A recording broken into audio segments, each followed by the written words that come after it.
Good morning, parents. Good to see you all, and happy Monday. I wanted to give you a quick update on what's been going on in AP Lang, where we've been and where we're going. As far as where we've been, students on Thursday evening submitted their first free-form essay. I was able to start looking at those a little bit this weekend, although I'm going to really dive into them this week. It was our first attempt at really breaking away from that 5-paragraph essay model. And thank you to so many of you for, one, the positive responses to that, and two, some of the good questions about how can you help assist your writer in taking some of these risks. So I really enjoyed some of that. More on that to come as we get further into argument writing, but I really appreciated all that. So where do we go from here? We're going to start working on rhetorical analysis, which is, out of the 3 writings that they're asked to do for the AP Lang exam, the one that students tend to find the most daunting. But I think we've actually been doing a lot of little things that are going to help us in the long run, which is really good. The key to rhetorical analysis is to figure out what it is that the writer is accomplishing, and why they are making the moves that they are, right? So like, why is it that they created not just a speech, but that particular speech with that audience in mind? Why did they make the moves that they did? The key to that is figuring out the purpose. This is the type of writing that juniors are asked to do on the SAT, and it's therefore the writing that they're going to be doing this Wednesday on the PSAT. So I'm really excited to kind of see what they do with that particular piece. I think it's an okay piece. I don't love it personally, but good thing it's just practice. It'll give us a great chance to kind of see where we're at, knowing that we are putting a lot of emphasis on rhetorical analysis this year. We just haven't really done it yet.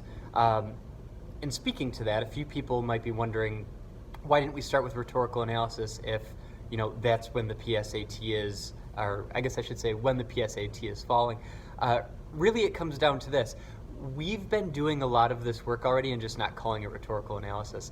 When we wrote those argument essays, those free-form essays, we studied mentor texts. We went to the New York Times, we went to the Atlantic, went to other really credible sources, and we looked at what is it that good writers do.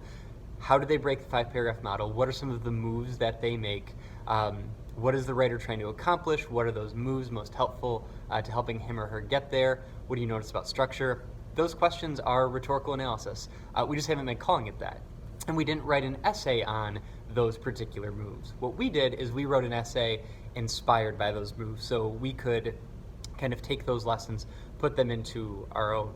So with that in mind, we've actually been doing a lot of the rhetorical analysis work, just not really calling it that, which is a good thing. So I think we're actually in better shape than students are going to realize. We're doing a lot of little work with rhetorical analysis throughout this week, and certainly into next week, before we start getting into like the big speeches to study.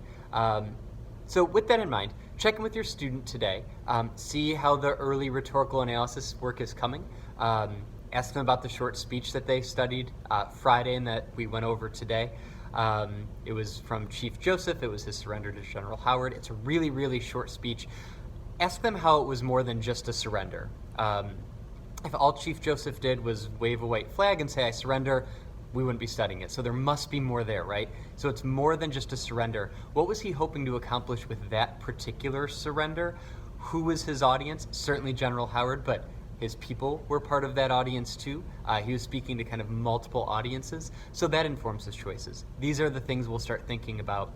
That way, not only are we ready for rhetorical analysis work and writing that particular essay for the AP exam, but so we too can take some of these lessons with us into our own writing as we continue to do argument writing as well. So that's kind of our quick overview.